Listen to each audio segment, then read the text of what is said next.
let's actually start recording for our people who are not not with us. And I think we've got everybody. It looked like we had a full room. But so here's what I want to talk about. I want to talk about the game of our class, right? I want to talk about what we're actually doing in here. But in order to start that, I think it's important, and we talk about this in our class all the time, to think about the following. That the schools that your children will inhabit will be so fundamentally different from those that you or your parents inhabited that they may not even be recognizable. This is already starting to happen when we look at the way charter schools are reorganizing the way we do learning. In fact, you see what's going to be the future in the way that charter schools do things. Not any one particular charter school doing a particular thing, but lots of different charter schools doing lots of different things. You see, like everything else, like the food that we eat, whether it be Thai or Chinese or Indian or Panda Express, which is neither Chinese nor American, it's somewhere weird in the middle there, that we try different things and we attract people that like those things. Schools are going to work in the same way. It's going to be the Amazon of education. We can select, find out more about, see what other people who have experienced it think of that, and then make our decision. We're going to be able to do that with classes, which we already can, education providers, and actual physical schools, whether you want to go physical school or not.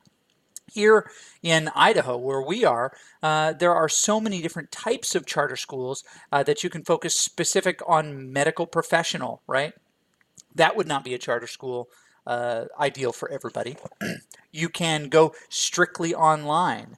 The I Succeed program, the Idaho Virtual Academy, the IDLA, right? The Idaho Digital Learning Academy. These are all different vendors. Some of them tied to national corporations like K-12, who actually produce curriculum and provide teachers and graders and things like that, all the way down to a collection of folks who just puts their own school together locally here, like The Village, based on an explorational learning model, like expedition learning, where they learn about something and then they go out to it and explore it. Many of these different types of systems exist, and so schools are going to look fundamentally different than they did when you started, right? Where you went to just a regionally or neighborhood specific school. You were within the boundaries, so you went to this school. All of these things are changing.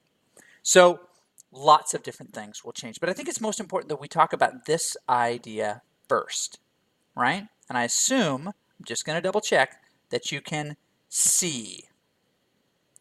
Can you see? Type in saying, yes, I can see, I can see. Okay, it looks like you can see.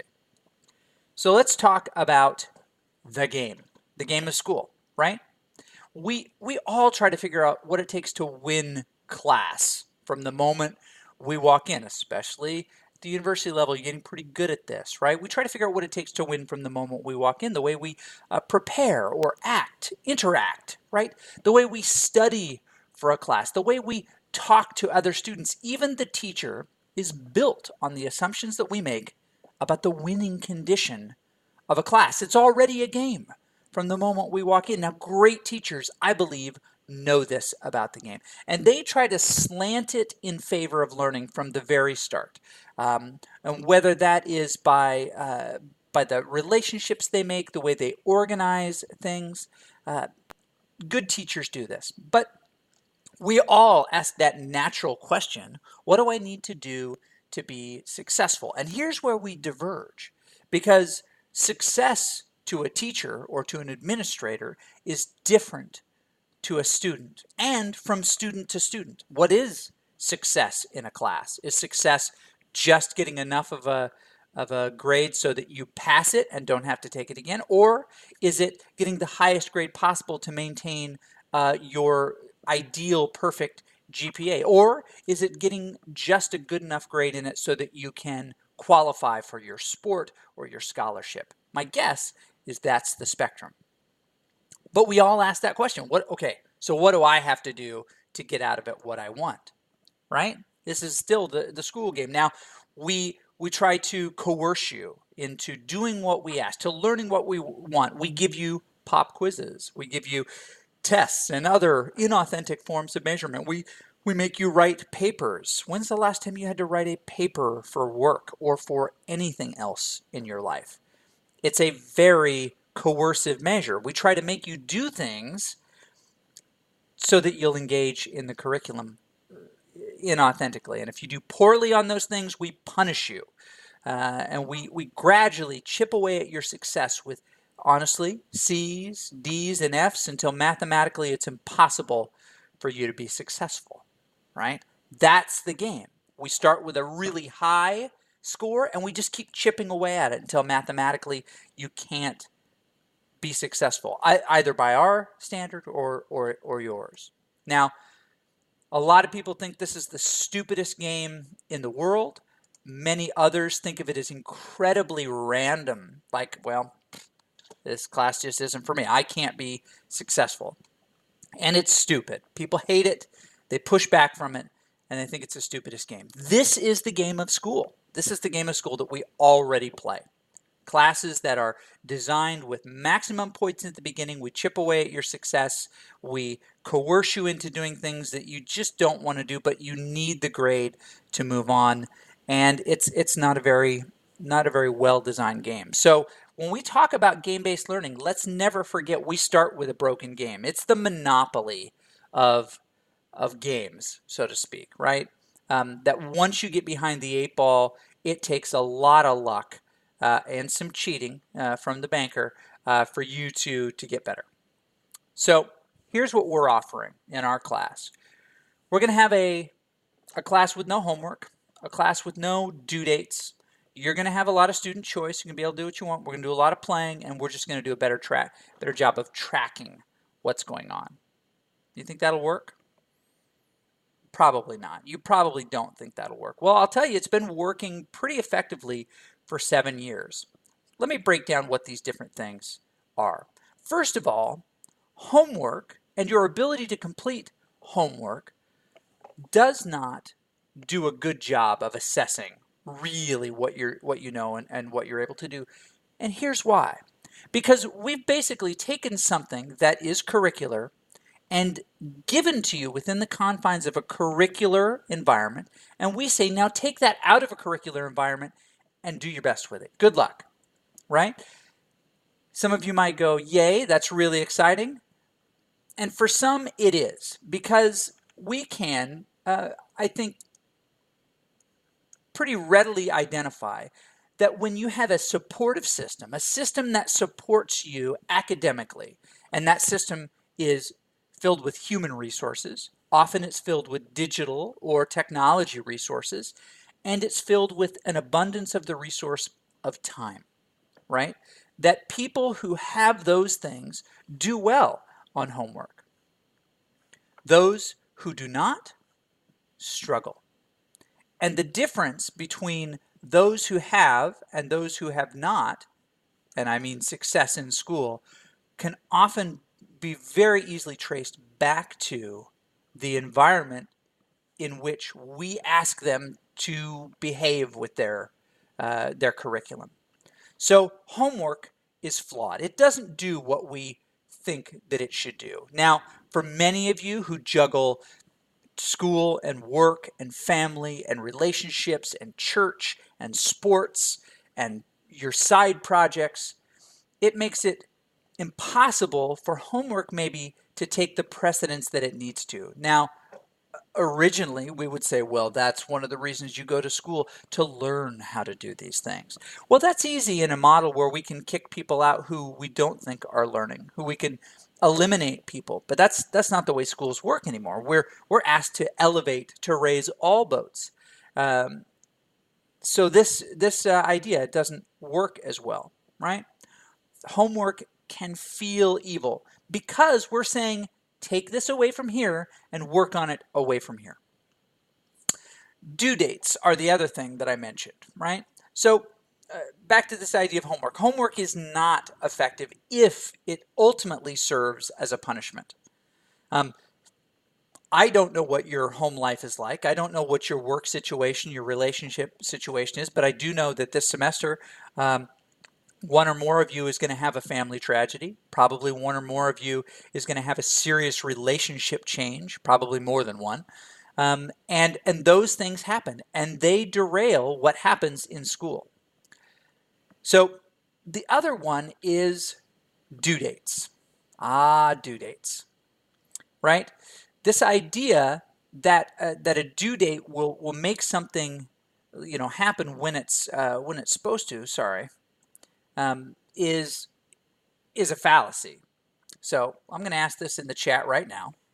If I say I want you to do a write-up on this conversation that we had today, and I want you to write a page, or if I were Professor Snape, um, you know, 16 inches of scroll or something like that.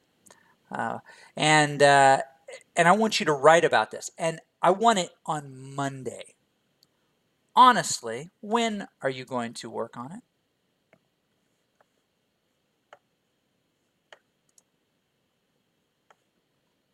When are you going to work on it?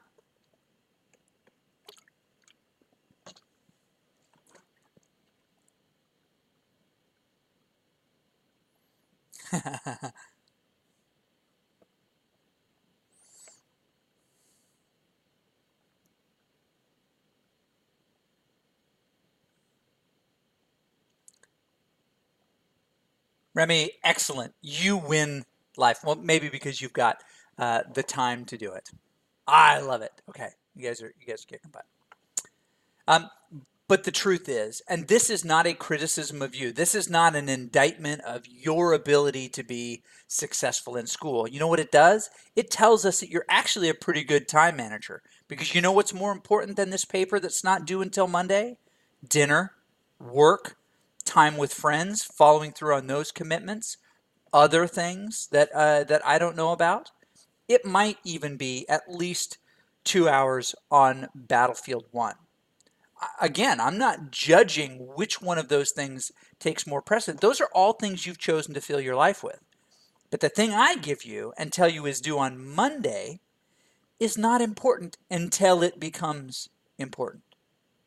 And again, that's not a criticism of you. That's the way life is. We operate in this condition of triage. So, due dates effectively delay the progress of an activity. Now, I could do many more short-term due dates, like this is due by the end of the class period. That's a different deal. That's a different deal entirely because I've given you the space and the resources to work on something like that. But due dates, as in things that are pushed out into the future, are fundamentally problematic. And what they force you to do is to start late, start usually late at night, and then put only that amount of time into the construction of those ideas or the use of that technique or that knowledge. So a due date effectively compresses and devalues the time that you place on something. Think about that in those terms. And so I get your worst work put together in the shortest amount of time. And so when I return that C plus to your paper, and I think, oh, tisk, Remy, or Corey, you're in trouble. See, I put a C plus on here. You should know I'm disappointed. And you look at that sucker and you're like, sweet, I got a C plus. You don't even know. I started that thing at 12:48 and Walking Dead was on in the background.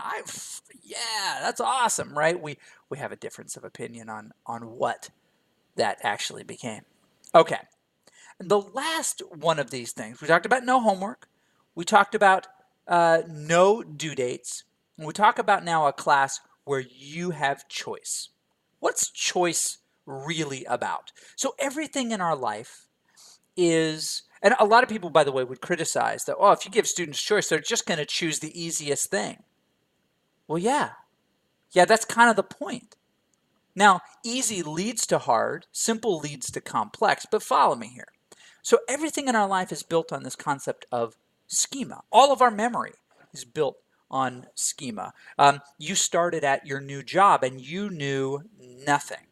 And within a few weeks or maybe even a month of working there, you knew all the lingo, you knew how to use all the equipment, and you were moving quickly and easily. You were incredibly comfortable. And that's because you built a schema about how those different things worked.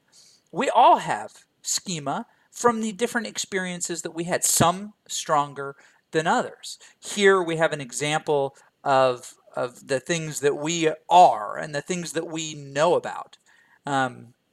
And the connection between those things. So is there a connection between cars and art? Maybe. Maybe there's an experience that you've had that puts those things together in a new, a different, and meaningful way. And all of us are made up of this rich network of experiences which allow us to know how different things work, social things. Your second, your third, your fourth relationship was probably a lot smoother than your first because you learned some things. Maybe you learned some bad habits and it took a while to get out of those things. You can have bad schema too. But when I say, I want you to choose from these options, you're going to choose something that ties to your schema, right? Your knowledge, your network of knowledge and experience, which ultimately is a great thing because I'm tapping into what you already know to make sense of what I'm asking you to pay attention to. So if I say to you, I want you to choose a social network that's not Facebook and talk about it, you might choose one that has that that connection to you. Well, I want you to use that schema. I want you to use that past experience to help us understand something new and to help us make those connections. Schema is a very interesting thing, and ultimately, it gives you the ability to attend to something now. If I give you a list of potential quests that you can complete in our class, you're going to be able to choose from those things. And you might choose something that might, to you, seem easy or simpler, but that's just not the case. To you, you have knowledge that helps you kind of tie into that. Okay, which means that we have a course where you all start in the same place but take very different pathways to get there. Some of you will do a tremendous amount of work in the class while we're together. I'll give you time to do that. Some of you will get things done on Saturdays or Sundays during your killer cram time, right? It's just the way that you work. Some of you will be really interested in one area of curriculum. Others will kind of just dabble in it. It just doesn't appeal to them in the same way. Okay, so this is what we're going to do. We're going to make a better game and we're going to play class, right? So you're going to earn experience points for things that you choose to do. You're probably going to screw some of this stuff up. That's fine. You don't lose points when you screw something up. I just hand it back to you until it's right, until it is what we need it to be, right? Just like in a video game, you miss that run jump over the chasm and you fall down. Well, we respawn, we do it again. That there are going to be multiple pathways. You can actually choose something different than your friends would choose. The winning condition will always be in front of you. Rather than starting with 100% and chipping away at it, we start at 0% or 0 XP, and you keep building until you have the grade that you want. We call this quest-based learning, and we've been using it. We invented it here at this university for about 7 years. It's pretty dang cool. Okay, here's how it's different than a normal class. Hopefully my dog won't bark anymore. You'd like Flynn, he's a good dude. A gradebook class, everybody completes the same things in the same order. You're on a track, you have stops along that track. We choose when they are. And that is, by the way, a tool for the instructor, for the professor, not for the student. We say, well, no, it keeps it organized. It allows us to to do everything that we want to do within this very specific span of time. No, it pushes everybody to the last minute before each of these things and doesn't allow much forgiveness when either they want to move ahead faster or something comes up which just takes them off their game for a little bit. The gradebook approach has a lower survivability in academic terms. But our quest-based approach, as you see here, is a branching architecture, right? We're going to offer different ways to do things and different paths to explore. You can move through each of the branches as quickly as you want. When you have finished those, we place a badge at the end so that we can very quickly look at what you've accomplished, right? You've accomplished all of these things within this area. That shows you've got some proficiency in that area. And you know, I got to the end. Boom. You know, I rung the bell. You can jump around from section to section, or you can explore things in their full branch all the way to the end as you see fit. You choose. But mostly, I want you to be able to open the book, so to speak, digital book, and go, gosh, where do I... Okay, I feel like I could do this today. Or I feel like I'll do this and I'll make more progress. Choice. Choice matters. Choice makes a big difference. Okay, so I want to show you what our system looks like. Here it is. Ta-da! It's undergoing a name change. Traditionally, the original version was called 3D Game Lab. It has now been turned into a tool called Resli. We see both of those words up there now. But basically, here's how it works. So I've got Edtech203 here. I need to jump in and grab a name of somebody in the group here real quick. I'll make this grow just a little bit. We'll log into Gingerbread here. I'm just going to log in and show you as a student.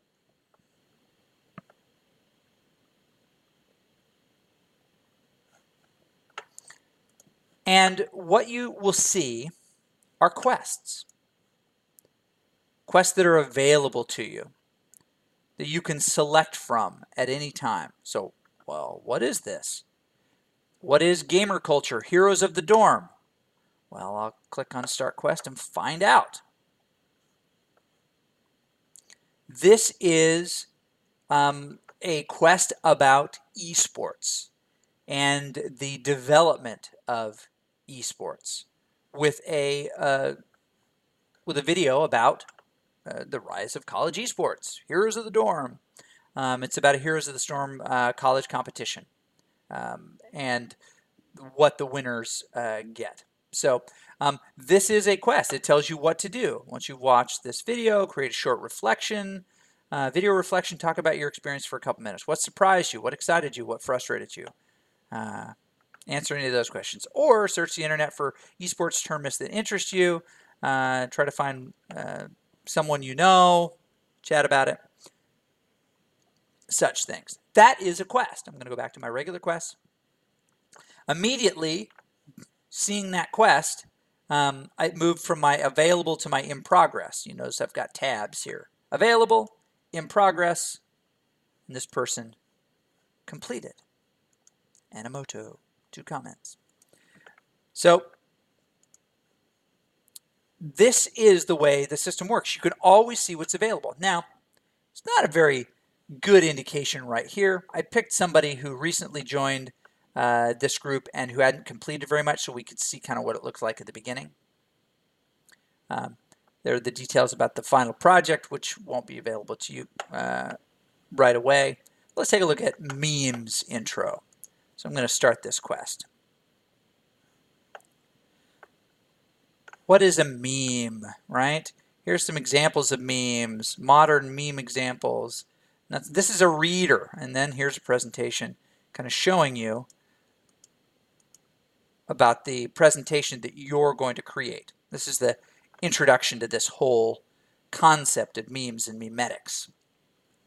This quest is worth 40 XP. The average time to complete is about 20 minutes, and the users rate this about 4.5 stars, which is pretty darn good. But what does that even mean? Well, as you look at the available quests at any one time, check this out. I'll go down to how to win Edtech203. I can actually view what other people have said about it. Great video. I showed it to my family. Awesome. Overall, not a bad tutorial. Glad I didn't skip it like I do in most games. That's awesome. These are actual comments from previous users who have taken this course. This is a learning management system, by the way, that gives star ratings to a quest. Let's see what the worst one is on the list here. Oh, that one got almost 5. Okay, that one's got 4. So not everybody liked this one a ton, but you can actually, as you complete them, vote on them and leave public comments, which I think is really important. Okay, so at any time you can click on your name, see your progress across multiple things. This doesn't really help you. These are the quests you've got in progress, any comments that have been left, those that have been completed. There's only one that's been completed, as you can see.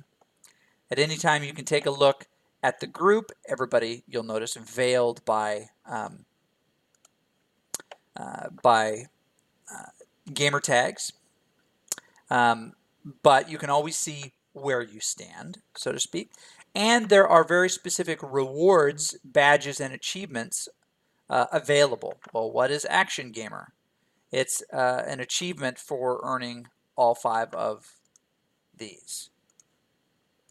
Okay, there we go. Awards, a like, right?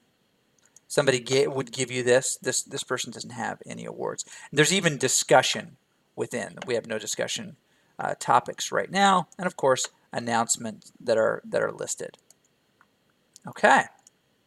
So here's what I'm going to do. I'm going to scroll over. I'm going to answer some questions real quick. Sorry, I got to go to live.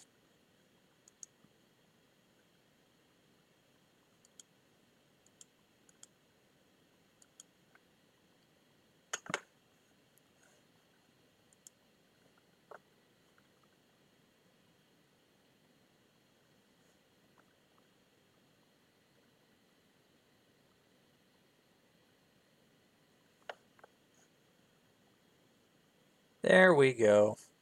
I'm back.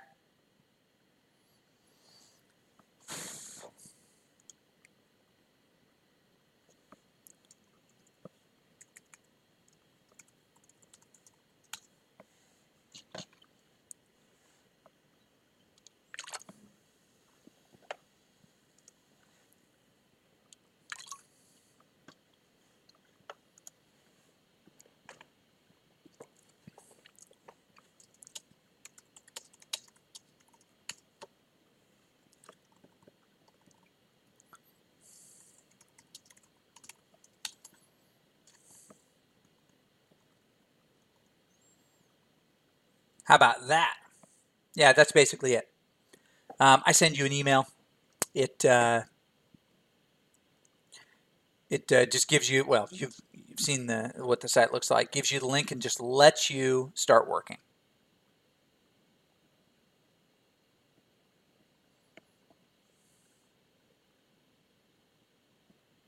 Sound cool enough?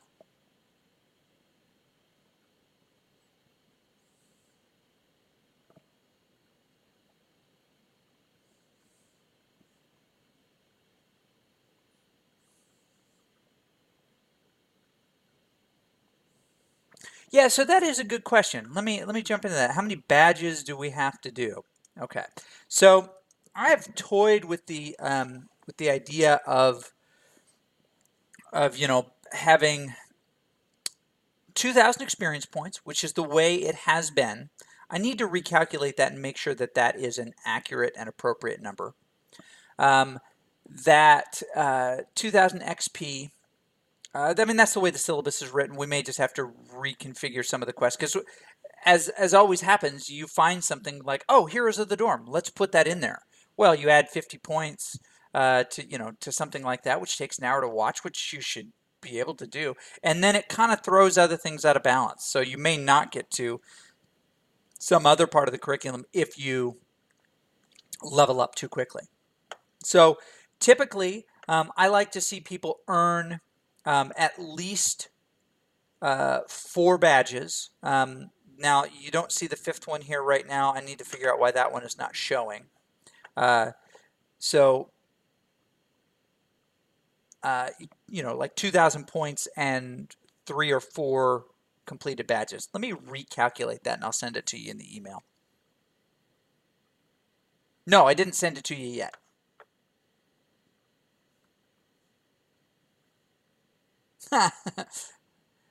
They're not interested in hearing about this way. I'm just kidding. It takes a bigger commitment and more of an open mind to accept criticism that something you may have designed may kind of suck. Now, I'm happy to have the conversation with anybody who says, well, I think this is stupid. And if I've got a strong opinion of why it's not stupid and I want to tell you about it, then we'll talk about it. But I'm happy to take criticism as the system shows. I'm happy to take criticism when something doesn't work the way it should, right? It's like, oh, you created this quest, but this part of it doesn't make any sense. I'm like, yeah, you know, you're probably right. Yeah, probably. That is just another game, right? It's a game where there's maybe not as much narrative, where the idea of success is not for everyone to be successful, but rather to make it hard enough that only a handful of people who are really prepared for that topic area, for that discipline, for that profession can excel.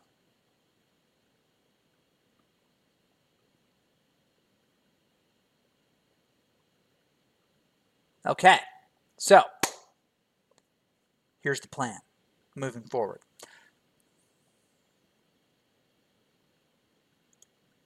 I already have a Discord server. Just going to throw that out there. Discord's good, Quartz, and we also still use a little bit of TeamSpeak. I know. Your mom is on TeamSpeak. We know. Discord is quite a bit cooler. I'm enjoying Beam a little bit more than Twitch as well, for a couple of the different features. But yeah. But then again, this is, it's kind of my area, so I kind of got to know about these things. But I imagine that we'll do maybe one more or two more of these sessions this semester. Now, here is the number one misunderstood thing about this class that we've got to get fixed. And that is, it is mandatory attendance. Now, we've had a funky 2 weeks, weather anomalies of the century, right? Not the worst in 30 years and all that stuff. We're going to meet face to face for the rest of the semester. Unless those are scheduled events where we're doing something different, there's obviously we'll have a session where we use that time to be in Eagle for those who want to come out and have a Grenkers experience. There'll be a couple of events a little bit later in the semester where we'll do things independent of one another but connect online to kind of work out those details.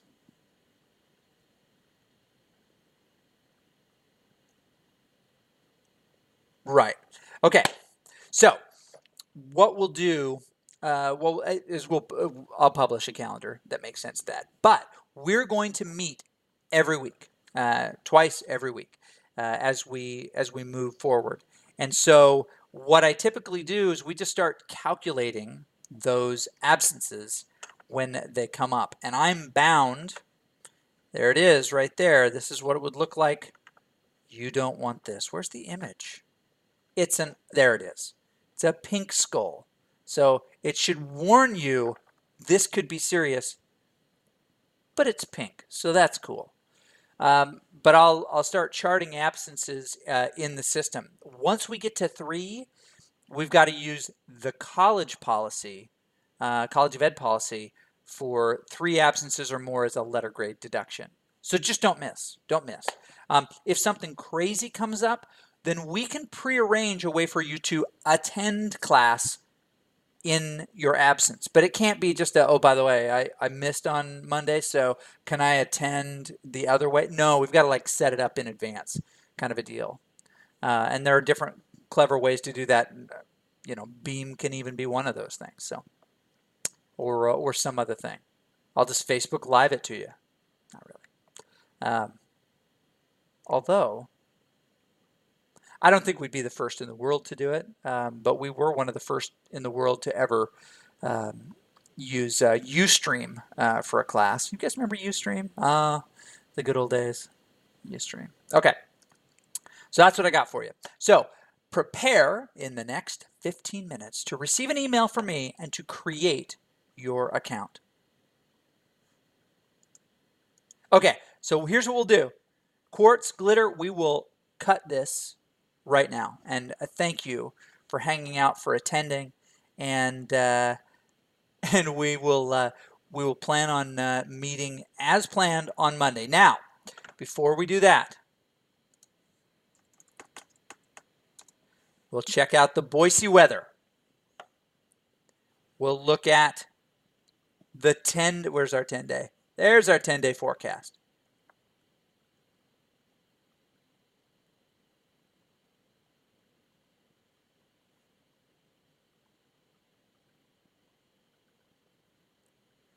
Looking good next week. Yeah, a little snow and rain showers on Sunday, but looking good next week. We should be all right. Okay, friends. That's all I've got for you for today. Thanks for hanging out. Thanks for watching. I will read back over all this chatty chat. I'll end the broadcast now on OBS, but stick around in the chat for a few minutes. See ya.